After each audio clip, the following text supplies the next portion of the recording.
Il était une fois un berger qui s'appelait Balthazar Cornaro.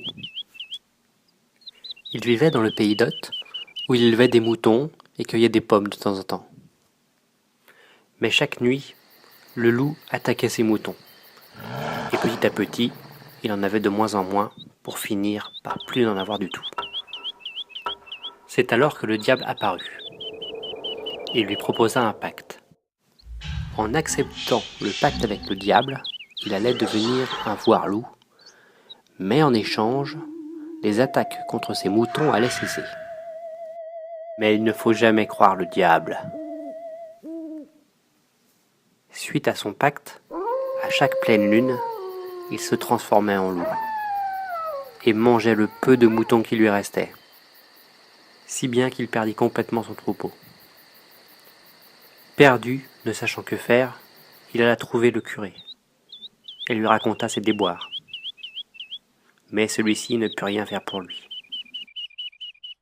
Le temps passa sans que Balthazar puisse revenir à son état normal. Et enfin, un jour, après avoir mangé un lapin qui avait la myxomatose, il fut malade. Et on alla prévenir le curé.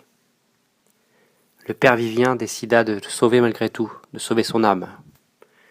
Et il se rendit dans la maison de Balthazar. Le curé voulait lui apporter le viatique. Mais lorsqu'il traversa la forêt du pays d'Hôte, il fut attaqué par un déchaînement général de voir-loups de toutes sortes. Des corbeaux, des serpents, des crapauds et des loups, ainsi que des araignées, attaquèrent les deux malheureux. Le père Vivien se débattait et se défendait tant bien que mal. L'enfant de cœur, lui, laissa tomber la lumière et la croix et est parti dans la forêt.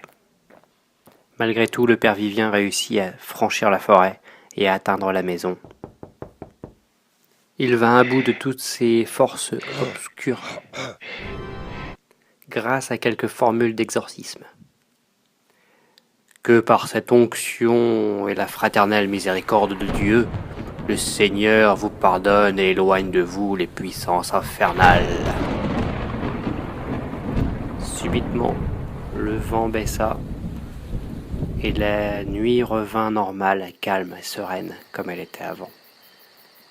Le père Vivien avait sauvé l'âme de Balthazar.